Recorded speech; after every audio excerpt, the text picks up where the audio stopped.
Beware of spoilers. The following podcast discusses all published books in the Temeria series. I'm sorry, Temeraire, uh, Temeraire, whatever.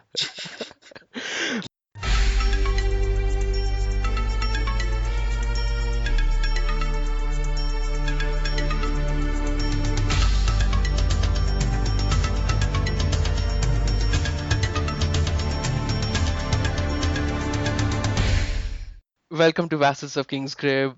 I'm Vikram. I go by as Fortytwo on the forums, and joining me for this podcast is Lee. Hey everybody. Hey Lee, how's it going? Good. How about you?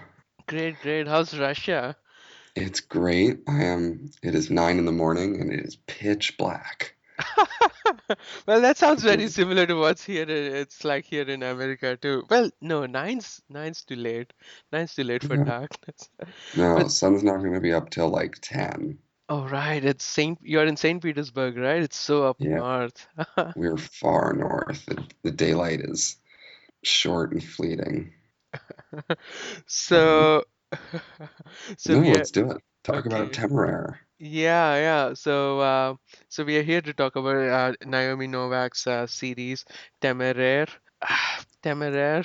I think that was right. Yeah, I think that's Temeraire, or you can say air, however it is. Yeah, that's how I say I think for the longest time I was pronouncing it as Temeria or something, but Temeria is completely else. I think it's like a game, right? It's the world in Temeril is the world in Oblivion, right? Or it. something. Yeah, I think so. Yeah, yeah. So I'm only slightly better than Wally.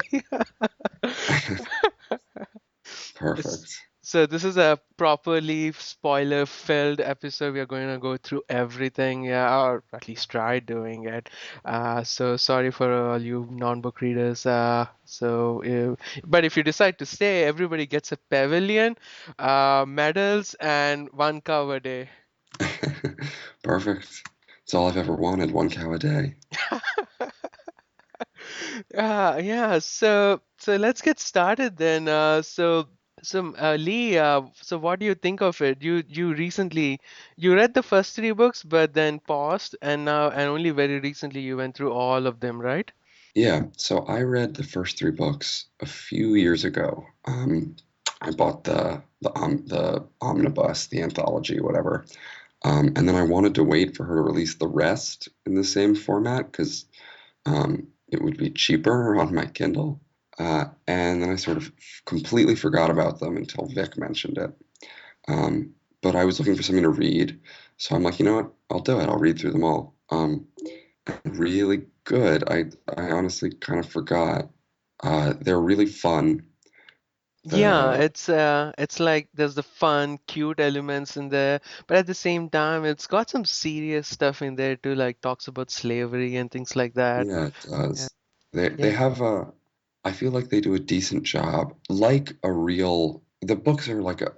But my best description of the book is that it's Horatio Hornblower or Patrick O'Brien, one of the sort of the British naval series. Actually, that's Mixed. how it started off, right? I mean, she Yeah. wrote it as a fan fiction for Master and Commander. Yeah, exactly. That's what I'd always heard. So it's a lot like that, except there's dragons, which is super fun. Um, super fun. So they're really fun, but like those books, like the original stuff she sort of worked from, they do have like fairly strong moral compass, Yeah. but they're fairly realistic for all that they're filled with dragons. Like I don't know, we can get into that more as we discuss characters in a bit, but I Yeah. would say that like they're not like Song of Ice and Fire in the sense that they're not like brutal realism. Just in the sense there are some characters who are like slightly uh they can be very a teeny bit like caricature-ish for me sometimes, but they're also much less like ham-handed and silly than a lot of fantasy. I mean, They're yeah, I mean, like the villain in this book is Napoleon, and I don't, right. and although now I after this book, so I went out and read some of the history of it, and I think there's a podcast out there called When Diplomacy Fails, and they do a three-part series on Napoleon, and it's Yeah. very good. I mean, it covers up some of the holes that are left after reading this book, and Napoleon is a very great character. He's not like a ruthless warlord or somebody like that. And although they don't cover all those details a bit, like Napoleon attacking Russia or Austria, they don't give us in the context of why he attacked. But even after that, when you meet Napoleon, you kind of like him. Yeah. Well, and there's just stuff like uh this is very spoiler filled, so prepare yourselves, everybody. There's stuff like late in one of the books, the British government basically tries to use, they almost lose all their own dragons to some disease. It all gets dealt with, and they decide to like send it back to the continent to try to hurt the French, despite knowing that A, that's shitty, even if you're just using it against your enemy, but B, it's going to infect dragons and kill dragons, the dragons of their allies, of people who have nothing to do with this war. It's basically going to work its way through the world's stuff. And like that's the British who are the people whose side you're on the whole time. So it's definitely not black and white. Yeah, yeah. Okay, so let's get in. Yeah, same thing for me too. I mean, yeah, but it's kind of hard. It's kind of easy and hard to describe the book to others. All I have to say it's about the Napoleonic War, but just imagine with dragons. Yeah, And which it's is pretty done. fun. Yeah, and it's very interesting because basically during the Napoleonic Wars, France was after Russia the most populous country in Europe at that time, and Yeah, because of the French Revolution, the civilian government there was able to enforce mass encryption or conscription into the military. So France had like this 1 million man army overnight, and nobody on the continent had any army close to it, and the only reason the British did what they did is because of the naval superiority. And but with dragons in the story now, it's kind of levels the field.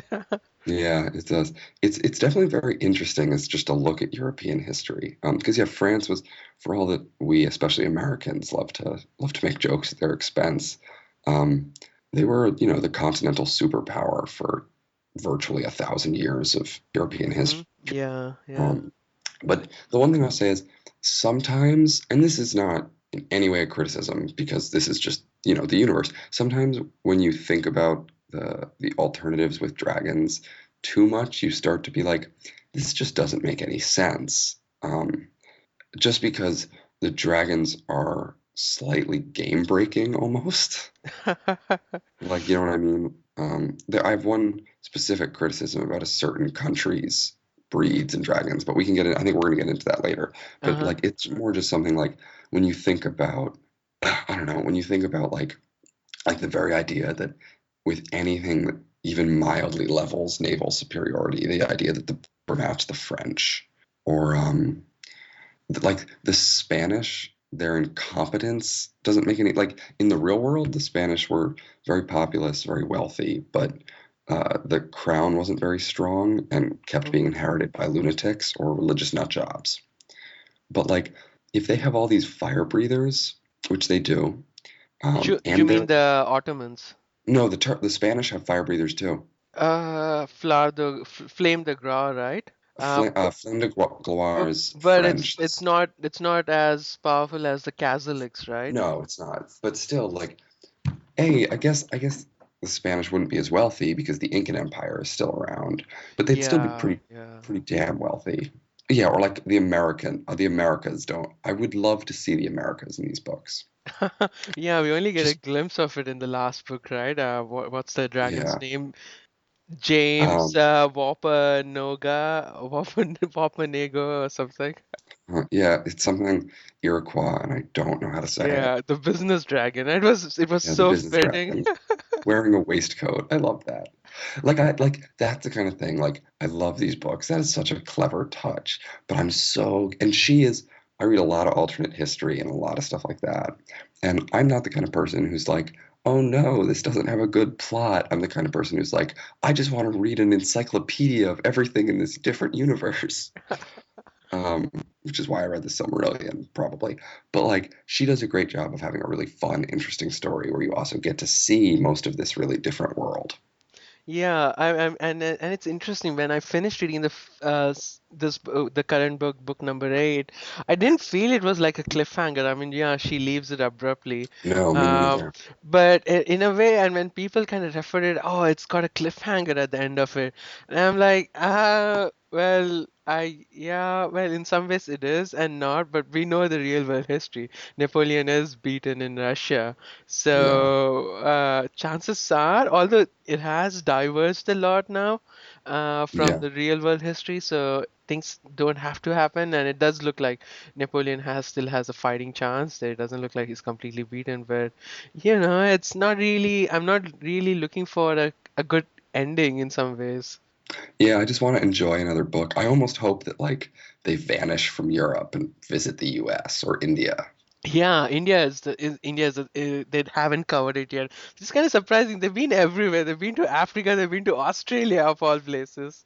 Honestly, you know why I think she's not going to India?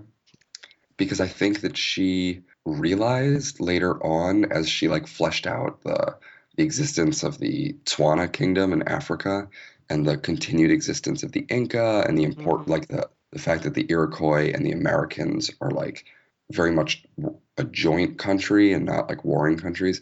I think she basically is that like, oh no, there is no possible way to justify or explain British control over India. But British is under Indian control. I think this Right. kind of discussed in Crucible of Gold, Yeah, it when is, but I just think when like, yeah, they yeah, go back and come. They go off to Europe, but they only went as far as India, yeah, and then came back to pick these guys up again. yeah, they do.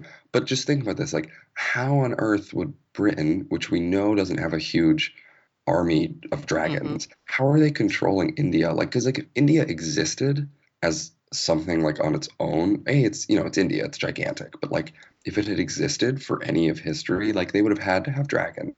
They're sort of neighbors with the Chinese. We know that like the Iranians have like two dragons at least, because when they go through Iran, they're Yeah, avoiding patrols. So it's yeah. just it's like logically there should be like strong per Indian kingdoms because otherwise like it wouldn't there just have to be there should be strong Indian kingdoms, and since the dragons are such a leveler weaponry wise, the English should never have been able to conquer any of it. That's why I think she's not going there. Yeah, yeah. It's basically when the British came to India, I think it was the Mughal Empire that was in Yeah, control, but they were stagnating at the time. And then this other, called the Maratha Confederacy, they came over and they took over the country, but they yeah. were not a single unified, rulers or a country. They were just patchwork of this thing, and the British were able to easily take them out one by one, and and Yeah, subjugate I the guess. country. So yeah, yeah. In some ways, But it's even like that would then require a how pretty the American Revolution could have happened also, right? I mean, the British surely would have brought over dragons to fight the Americans, and it looks like except there aren't as many big dragons in America at that time, so even the American Revolution would have been defeated. So. well, that's just, I think the Americans would have done the exact same thing they did in real life, which is avoid all pitched battles, wait until the British were broke. Mm, yeah. Um, but like, I guess you're right. I guess if they really did it one at a time, but I have to imagine like you'd still need a bunch of dragons because each little kingdom would have at least a few. So Yeah. unless India is just awful with dragons, yeah, Yeah, yeah, it's interesting. So yeah. let's talk about the books, though. How would you rank the books? What's your like? What book gets 5 pavilions out of 5 pavilions? 5 points. To be entirely honest, I don't straight up remember the names of all of them because I read them so quickly. Yeah, I have all the books in front of me. So Here, there's I His just found it. Majesty's Dragon. Yeah, That's one. Then there's the second one, Throne of Jade. Then there's Black Powder War. There's Empire of Ivory. There's Serpent's Tongue, Crucible of Gold. Oh, I'm sorry, I forgot Victory of Eagles, the most important one. Oh yeah. And then the Blood of Tyrants. Hmm. My all right. My least I don't know. I feel like each book has like a mixture of parts. Yeah, yeah. She Like divides it in parts, part one, part two, part three, right? yeah, and in like Blood of Tyrants, like for example, that's the most recent book. It starts with him in Japan, which I hate. And Yeah, then there's a long part in China, which I liked, sort of. And then there's a bit in Russia, which I really liked. But like those are all entirely different books. I guess my favorite might be the first two. Interesting, interesting. Throne of Jade and then His Majesty's Dragon. His Majesty's Dragon, definitely I can see why, because it's the first book and everything. But Throne of Jade, didn't the long sea voyage to China bore you? No, but I mean I used to read like, Horatio Hornblower. I love long sea voyages. I'm a huge nerd. Um, I don't know. I guess I also really liked Empire of Ivory a lot. Oh, that's interesting again. Yeah, you don't. You're not a fan. What Yeah, about it's you? What it's about not you? okay for me. It's between Black Powder War and then Victory of Eagles. I really liked both of those. Yeah, it's like Black Powder War is because you got Take there. Take is like the He's great. 1800s Jane Austen 0007. He's like travels all around the world, speaks like tons of languages, including the dragon tongue Dorzag. Why would he want to know a dragon tongue? And he's like all over the place. I think in a serpent's tongue, he comes to Australia, and you're like, oh, cool, Taka is coming along. What's he up to? And it's like he's on a secret mission by the British East India Company to kind of see who's smuggling whatever. Yeah, he's the best. And then we also got Iskiaka in Black Powder War, and she was just such a funny dragon. And Yeah, Victory of Eagles is like, Temeria recruits the all the breeding ground dragons to fight for Napoleon and stuff like that. So that was yeah, pretty those are cool. both really exciting. So let's go with so Throne of Jade. Why do you like it? It's you like the sea voyage, you like seeing China for the first time and I all like that. seeing China. I like this stuff in China. I think it's of all of her going places to learn to like see things books. I think that's the one that's I think is the most fleshed out and the one I enjoy the most. Mm, mm. And I have a soft spot for the first two, and I mean, and for Black Powder War for that matter, because they're so exciting. Yeah, Um, yeah. I mean, but arcade and everything. yeah, I love Arcady. Yeah, the one sort of not positive thing I'll say is I actually don't love the way she writes battles. Yeah, okay. What do you not like about it? Like it's too fast paced or something, or No, no, it's just too brief or something? I love the way she describes like Temeraire's part in a battle, but generally like she doesn't. I'm someone who really likes to think about like the way the whole battle works, and Mm-hmm. she doesn't do as great a job as yeah it seemed like when I first read the books like 3 or 4 years Mm. ago. So when I reread them, I was sort of somewhat saddened by that. I mean, they're still really super good. I'm a huge fan of these books. I guess she's a lot more tactical, right? I mean, it's been a while since I read the books. I mean, Yeah, when Blood of Tyrants came out, I read that. But the one I kind of read the closest to this podcast was, Victory of Eagles when Temeria leads the dragons in their first battle, to get the pigs from the French, yeah, and she's a lot more tactical about it, like she's like describing what the Reapers are doing, yeah. what the big regal corpus are doing, what did the old Gentius, the old Longwing did. So you kind of don't get the entire picture of what's happening, right? You don't get all the pieces together. You get one at a time. But they're super fun. I also you know what maybe my favorite part about all 8 books is they they like age really well. She gets better and better. Okay, okay, I got a comment about that, but go on. Oh, I mean, I don't. The most recent one is in many ways my least favorite. Like, I'm not necessarily talking plot wise. I kind of agree with that. Yeah, yeah. But I love the I just love that, like, she started as fanfic. She wasn't a professional writer, and her writing itself definitely like improves. Oh yeah, that's probably true. Yeah, yeah. Yeah.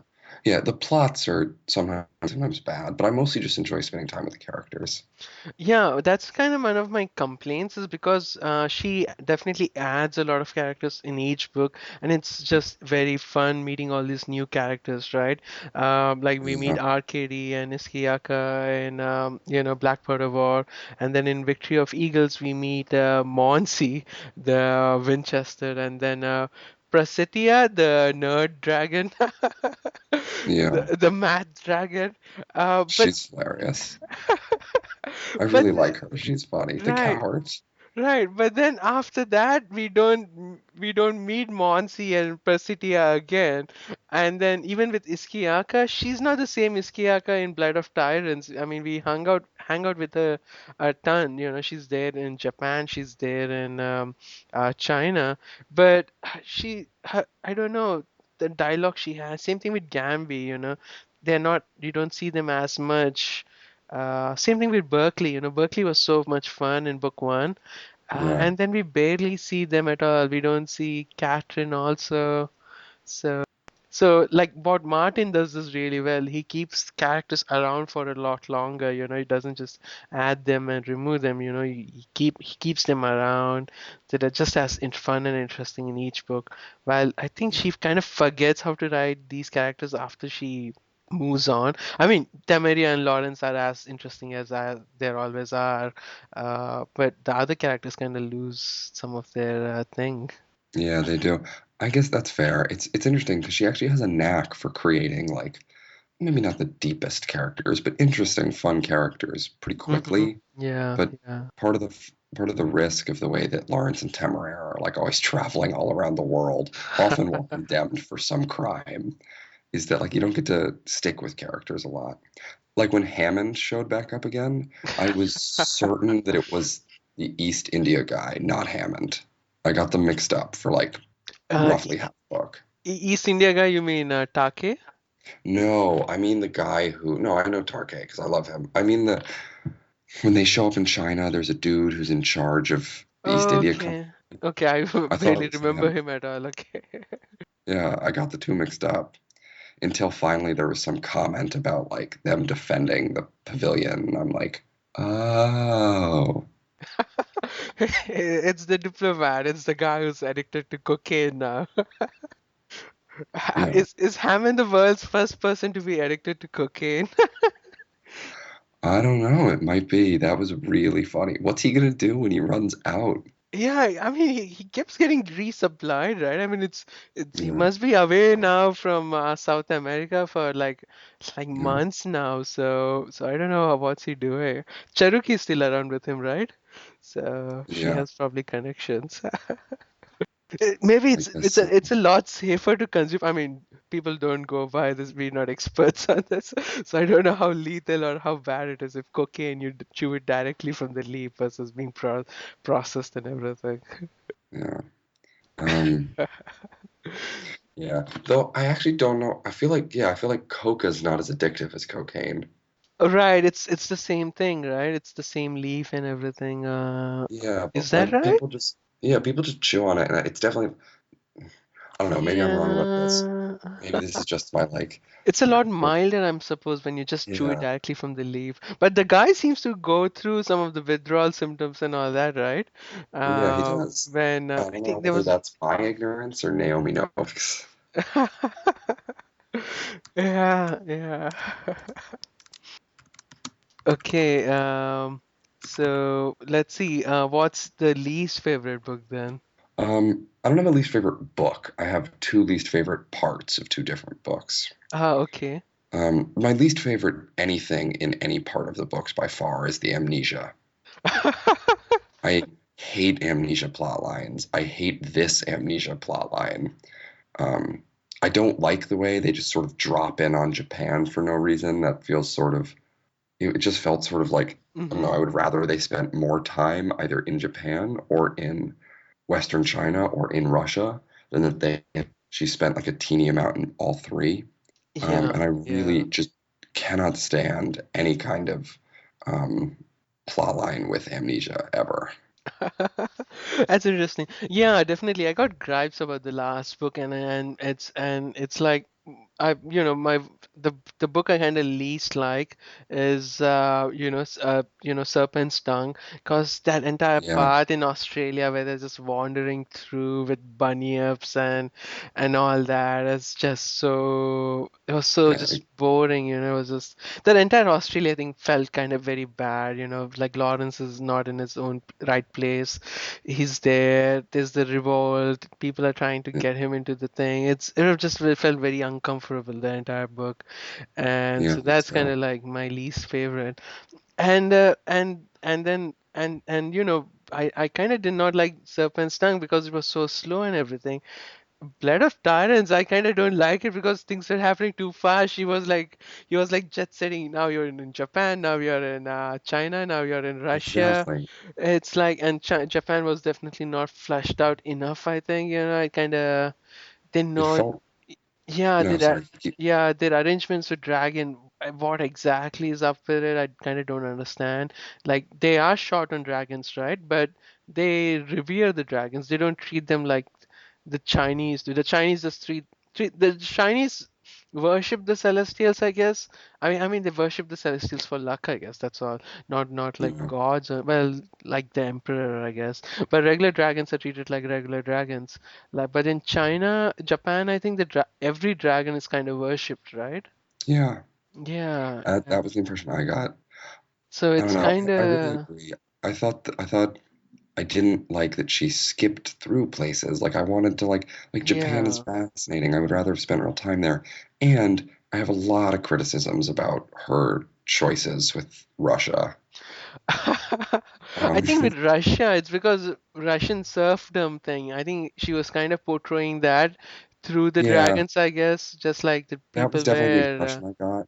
But Yeah, just like I don't know. And I'm definitely, like I'm in Russia right now. So like why wouldn't that be something I think about more? But like it doesn't make sense to me in the context of Russian history or culture or anything. What would make, especially after like the European leaning enlightenment of like um, Peter the Great, right? Peter the Great and Catherine II, and because of the Asian influences, and especially since Mm. Asia is much more loving towards dragons and these, like it just, so like I've thought about this too much, but the quick version is if there were Mongol empires, right? If there were, and they would have to have had dragons.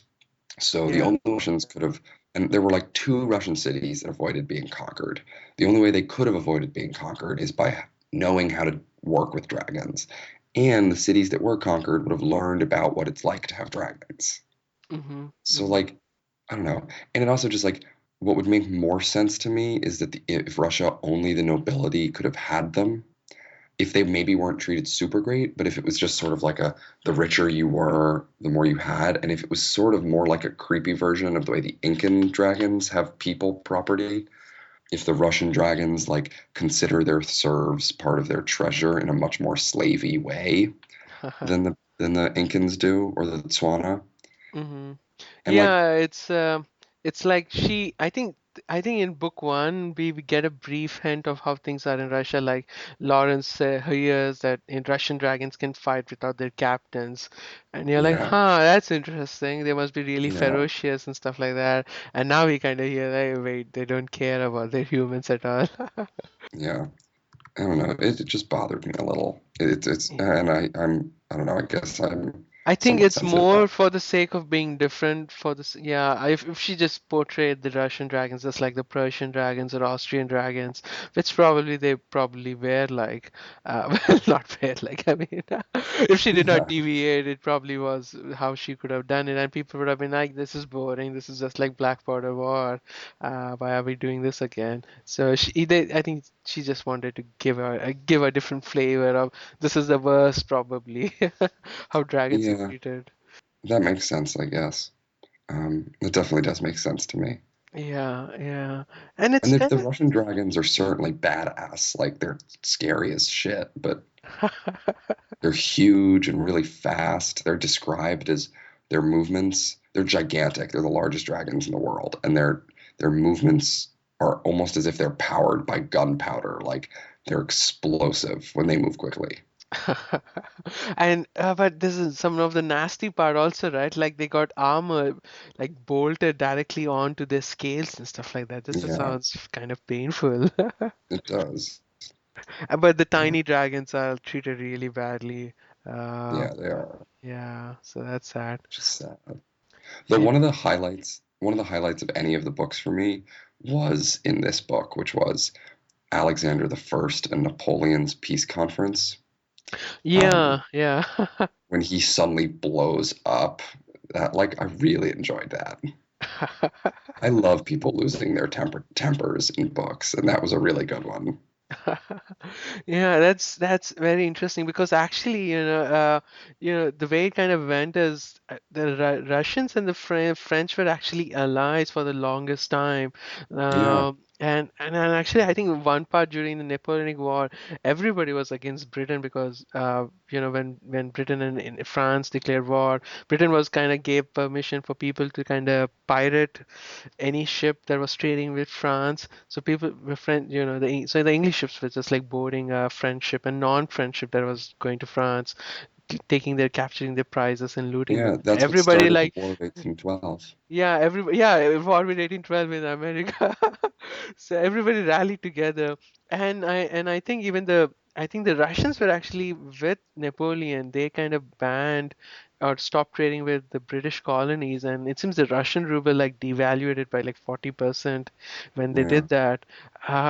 And but I think the noblemen were kind of upset by this, and they were urging the Tsar to break the treaty and about it, and Napoleon had to go to war. So it was kind of so that meeting wouldn't have made any sense because they were allies. They broke off. Why would they again go back to being allies now? I don't know. I can see Napoleon thinking he could charm anyone into anything, but you're right. Logically, that it doesn't make a lot of sense. But it was a Yeah. really emotionally satisfying scene when Alexander's like he thinks Holy Russia is some like cheap slut he can lure into bed or something like that. I don't know. It I, made me I I laugh. think everybody was scared of Russia, right? Russia was like this. It's gonna be slow for Russians to mobilize, but Russia is like the biggest country. It's got the most population ever. Yeah, Everybody like feared Russia. I think it was yeah. during the First World War, but somebody kind of. It was during First World War. One of the German guys said America is just like Russia on the other side. Yeah, It's not like, oh, Russia is the America. It's like America is the next Russia or something. it's So, true. That, so it was, yeah. Yeah, yeah. yeah. But what do you think in real life history? Russians fought back against Napoleon themselves. I mean, definitely they did the Scotch Earth policy, but they beat Napoleon themselves with their own people and strength and stuff like that. Even the British will not come along. And in this book, it kind of seems like the Russians were only able to do what they're doing because of the Chinese help. So does it Well, kind that's of just because often the offend the dragons. Russian? Yeah, yeah. I like when there's a Chinese dragon general, and at one point he's talking about the human general who's in charge of the Russian forces, who's a real guy, Kutuzov, who was brilliant. And he's like, and like someone's criticizing him, and the Chinese general's like, no, he's actually this dude's probably pretty smart. Like if it wasn't like for the like if it wasn't for the fact they don't want to lose these cities, like they could retreat forever. This is a gigantic country. Yeah. And this you'll like. There's a rumor that Alexander the First goes, I would rather be czar of like the last village in Kamchatka than bow down to Napoleon. Well, he actually a lot of Russians. I have no idea if there's any evidence for this, but a lot of Russians think that he faked his death. He died pretty young. He died in the 1820s, and a lot of Russians think he faked his death because he hated being czar and he wanted to just like go live his life, and he like vanished off into the Siberian wastes. Yeah, yeah. I mean, lots of stuff that did happen, right? Like the burning of Moscow also happened, And they blame the Napoleon. Traditionally, they blame the Napoleon's troops for doing it, but in this book, she does take the controversial thing about the Russians burning the city themselves, which is probably what most of the modern historians think that the Russians did probably No, destroy they it totally burned it themselves. themselves. So I think she knows her history, I think, but then she selectively ignores it when she wants to. Yeah, she does. Okay, Uh, let's see. Yeah. So that's the last book does have issues, but I'm kind of confident about. I mean, the ninth book that's gonna come out sometime next year. I'm optimistic for that because I think that should take place in a lot more in a localized setting at least. I think. yeah, I don't think she's gonna go through the entire, you know, Napoleon getting beating Russia, then Napoleon gets beat in Leipzig, then Napoleon is exiled, then Napoleon comes back from then there's Waterloo and Napoleon is exiled again. I don't think she's gonna go through like 10 years in just one book, I think. She probably will just do Napoleon's expulsion from Russia and end with it. yeah. I don't. I'm curious. I'm interested to see how she ends it. My big fear is that she tries to do all of the exile and unexile, et cetera, et cetera, et cetera, in one book, which would be stupid.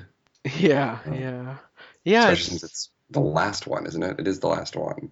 she says she want that's going to be the last one and she expects it to come out next year. And she's already decided on what she's going to do next. She's going to write a a book inspired by the Secret Garden, it seems. So, Really? yeah. I have you read Secret Garden? No, I haven't, but I know it. Yeah, I only read the synopsis only today, and it's kind of a weird story. But she said she's gonna write a young adult fantasy book based on the Secret Garden. So I don't know what to expect, I guess. Yeah, that's interesting. Yeah, but anyways, Napoleon is a lot stronger though. Even though he'll be defeated by the Russians, he still has the Incans with him. He still has the Turks with him, which is very odd because Napoleon kind of started out his campaign I mean, by going against Egypt, right? Egypt's Yeah. Ottoman Empire. Why would the Ottomans now, ally with Napoleon? So that doesn't make any He's soon gonna sense. have Japan. Oh, right, he's gonna have Japan too. So he's gonna have all those, what are they called? Suri, S- uh, right? Suri. Yeah, the sea serpent dragon things. Yeah. I mean, on the other hand, like China is against him. Um, Yeah. and with China, Britain, Europe will rise. The Prussians and Austrians are gonna break their treaties with him the moment they're capable of it. Mm. One thing she sort of glosses over is the whole there's an issue which is basically like, kind of in this world, after you lose a war, your core would just be gone forever. Yeah, because they'd all be sent to the breeding grounds, right, or something. Right. And like that's kind of a flaw because like and I think she basically glosses over it, which I like. I respect her for that. Probably it's not doesn't happen. It's just like the navy doesn't disappear after a battle. It's probably when somebody, you can't really take 100 dragons overnight. You don't have the cattles and stuff to feed them. So mostly probably countries let dragons be where they are. Yeah, I guess. That's true. That's true. Okay, that makes sense to me. Hmm. Um, Okay. So anything else you want to so yeah, let's move this things up. So your favorite plot point or battle or something like that. my favorite plot point or battle. I really liked in Black Powder War with the flying invasion thing. Oh wait, that's not in Black Powder War. That's in the first book. In the first Oh, book when right, Napoleon when invades. when they carry them over in those wooden boxes, right? Yeah, though I also like in Black Powder War when they rescue the Germans. Siege of Danzig. Yeah. What about you? Yeah. I think Siege of Danzig was kind of interesting. We kind of things kind of slowed down. You even had like Marshal Murat come to visit them, had dinner with them and all that. And Len showed up. So it's kind of Helm's Deepish, right? Didn't know what was gonna Yeah, it happen and was. all that. Yeah, I don't know. There's so much to pick from. It's like Um, let's see. Yeah, I guess Victory of Eagles, definitely. I think I just like how Temeria rallied even after hearing that Lawrence died. How he rallied. He could have gone dark place and said, kill all humans, kill all humans." But he's not like, this is our country too. If we don't fight for it, we are not gonna get pavilions. Yeah, I do really like Temeraire. I like Temeraire much more than Lawrence. Oh yeah, definitely. Lawrence is just yeah. I think you're supposed to not like Lawrence as much as Temeria, I think. Yeah. And the whole amnesia thing, just God. Amnesia plotlines always suck. That is a fact. It's a I, fact. And it's just like, because either he's forgotten everything ever, in which case, what is wrong with you? Why have you written 7 books that have just been rendered like completely meaningless? Or they remember everything at some point, in which case it's just like stupid waiting for them to remember.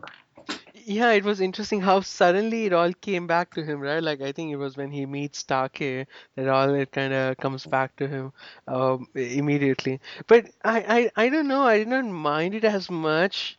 I guess I'm not as kind of saturated by Amnesia plot as as probably you are.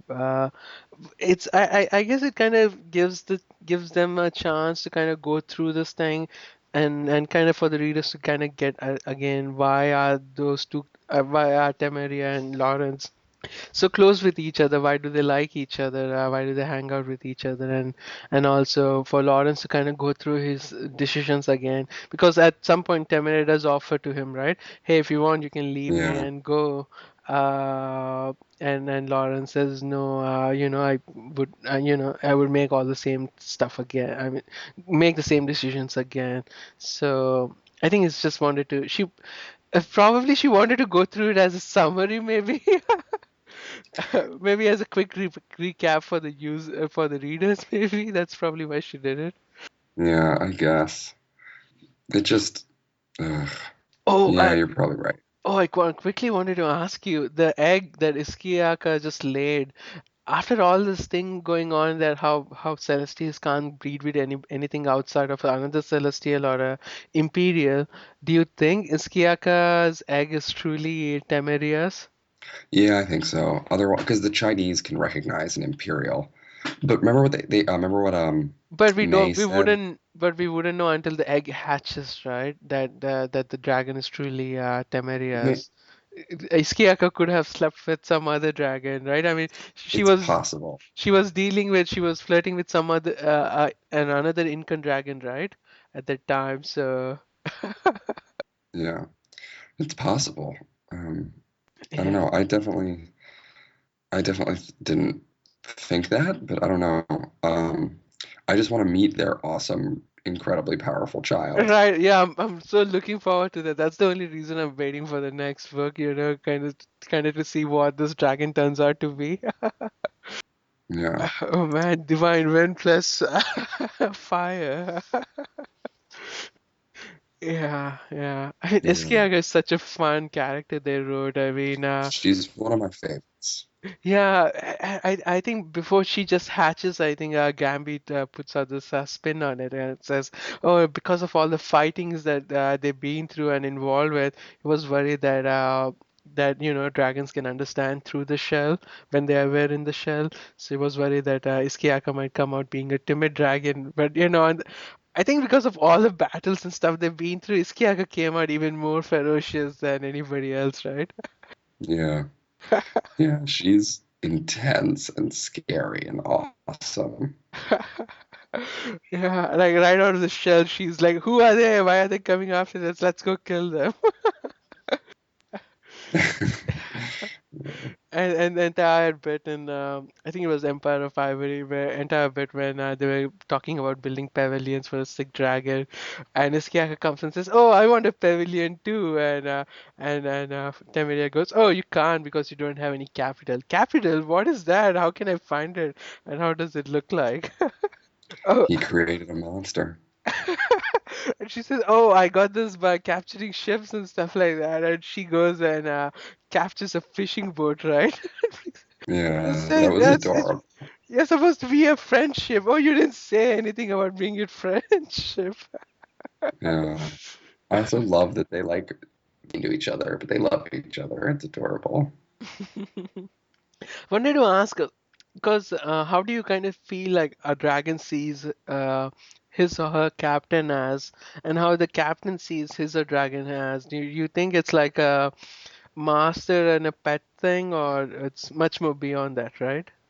I definitely think it's much more beyond that, unless you're a jerk face. I think that it's like a partnership thing, but at the same time, like, I don't even. It doesn't always make sense to me that there are all these jerk captains. Like, it makes sense there's some, but like, so many of them are so dumb. But anyone who spent any time with a dragon cannot possibly think they're anything other than sentient. Yeah. I mean, apart from Rankin, I don't think anybody behaves badly with their dragon, right? Not that many people do. hmm I kind of have a feeling. I mean, Lawrence, of course, looks at Temeria like a friend. I think, I mean, how he can confide with him and everything, like he can't do with other people. But I think Temeria kind of, and all the other dragons, especially Iskiak and all that, they kind of look at their captains and their crew as possessions, I think. Yeah, a little Like, bit. like I think when Gambi was gonna be given off to Iskiaka, she was like, "It's like, why is Gambi holding the harness? He's part of my crew, and Lawrence is my captain. It kind of feels like it's possessive more than I mean, they are friends, of course, but I think she feels possessive of them all. Or do you? Yeah, me too. Yeah. Okay. So let's see. So if you were allowed to, pick your own, harness your any given breed of dragon, what would it Any be, and given breed of dragon. what would you name the dragon? What would I name the dragon? Wow, that's oh, all right. I need a couple minutes for the name. Oh yeah, Um, actually, I wrote it down, but I haven't thought of it myself. wow, what would I name the dragon? Oh, That's a really, but really hard but question. but what's the breed? What breed did you say? The breed, probably a Caslick. Ah, I okay. know, I know she's, but like, I would much rather be on a fire breather than have some like big lump of a dragon. Like, I love Maximus, but like, I don't want some big one. And I feel Yeah, like you can't pick Celestial. It's cheating. yeah. Yeah, Kulingile kind of comes out as simple. I know he's not simple, but kind of comes out as simple. Yeah, he does. Or I guess I can't pick a long wing. I'm a dude. Um, yeah, definitely a Caslick. Strangely, I would go with some of the smaller dragons like a Winchester Yeah, or the Greyling. I mean, Wally is so damn cute. yeah, they Yeah, are yeah, cute. and then actually, I think some of the drawings I've seen of the Greylings, the Greylings have like a dog face. So I might like one of those, and then you could travel really quick on your courier. yeah, they're like really quick. But Iskirka is such a fire-breathing badass. It's hard for me not to want that. Yeah, it just seems high maintenance though. I mean, Iskiaga is like this talented, hot chick, right? I mean, like she's naturally good at battles. Everybody's like impressed by her. Oh wow, Iskiaga. Okay. And you have to spend all your time like worshiping her. Yeah. Um, what would I name them? Yeah, I can't think of a name myself, so never mind. Yeah, it's really hard. It's such a like a permanent choice. Uh, they thought. But if not, You could go with the traditional Roman kind of name thing. yeah, I definitely don't want Roman. I would lean like Russian or some family name maybe. It was What's also it? boy or girl. Like it's so hard. What about you? Have you thought of yours? No, I'm just gonna go with some generic Roman name like Octavian or something like that. It's not a bad name. Uh, yeah. I don't know. Hopefully, I'll think of something before the end of the episode. Sorry, I'm Yeah. taking it too. No, it's a hard question. I wrote it down, but I think breathes just enough. Yeah. So, let's see predictions on how this entire series is gonna. And I guess we've been talking about it through the podcast. But yeah, what do you think? I think that I think that they get rid of Napoleon, but that I think that the way the books are going to end is that Napoleon is gotten rid of, but the change he and Lawrence both have wrought on Europe will stay. All the like the new world of dragons, et cetera, et cetera, et cetera. But I think that Napoleon will have to die because I don't think there's any way that in battle, I don't think there's any way that they can exile him with the existence of Liane. It doesn't make sense. Mm, yeah. Yeah, it's kind of hard, but eliminating I kind of I hope she puts in a twist somewhere, something that we don't see coming, because Yeah. if anything I think of is like it's coming up ordinary. Like if they get rid of Napoleon, then it's like that's what happens in real history. No surprise, we saw it coming. If they keep Napoleon, yeah, You really it's. can't keep Napoleon though. He's Napoleon. He's too he you just can't. Like he would do something else again. He Yeah, would never stop trying. I think most of the countries were against Napoleon because he was a common guy who rose up through the ranks and became an emperor, right? I mean, and they were afraid of the revolutionary ideas that. Well, the British also hated him because Napoleon, in some ways, is right about the British. The British hated him because he was a danger to their trade, Hmm. and the British were terrified that and so the British were opposed to him from the beginning, and so Napoleon had to be opposed to them. Like Yeah. it's no black and white like heroes and bad guy story, but Napoleon was also like a big bully. Um, so I Uh-huh. don't know. Yeah. Yeah. Yeah, I mean, after the French Revolution and when Austria and Prussia went to war with him and everybody joined in, that's where Napoleon made his name. He rose to the ranks and became the emperor. There was a relatively a few years of peace, and it kind of seemed like things were going to be okay. But then Britain declared peace. Then and Napoleon decided to meddle with Yeah, Portugal. And when he was doing Portugal, he thought, "Hey, these Spanish look easy, so let's conquer them." And it's kind of all started over, and yeah, he's became a a big mess for him. bully. So actually, Yeah. in some ways, Also, I've got my names. oh, okay. Well, what's it going to be? If it if it's a girl, Willa, after Willa Manderly in the in that song Ice and Fire. And if it's a boy, probably something like Saul or Solomon, like some good Old Testament name. I should have expected this. I'm surprised you haven't named it Arya or something like that. I know, I know. I was thinking Wyman, but like that's too. It doesn't work. The Wendell isn't a name for a dragon. I'd be more than happy if the dragon picked its own name. Good. Yeah. Yeah, I guess that's about it to talk about, right? Anything else you want to talk about the series? Um. Hmm. No, I think that's pretty good. Yeah, yeah. I mean, there's definitely a lot more to talk about it, but if you're not gonna do book by book, arc by arc, I mean, it's kind of hard to just randomly, scoop down and pick a plot and do it.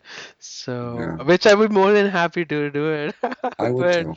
I think that's not called for in this podcast. So, Yeah. yeah. Let's see how the reception to this is, and if anyone wants to join us for some individuals. Yeah, yeah. I think actually tried, starting a podcast just for Temeria a while ago, but I can't seem to find the fandom anywhere. The I like Tumblr. some in Tumblr definitely, but not much. Like I mean, you can always find, art for it. You can always find drawings and stuff like that. So that means Yeah, people the are definitely fond of artwork's this, but beautiful. yeah, there's nothing Huh, on. I guess it's I don't know. Yeah, it's I can't seem to find it anywhere unless it's on like 4chan or something. Yeah, I just searched Mhm. Temeraire, and you're right. Yeah, There's there's no. some on Tumblr.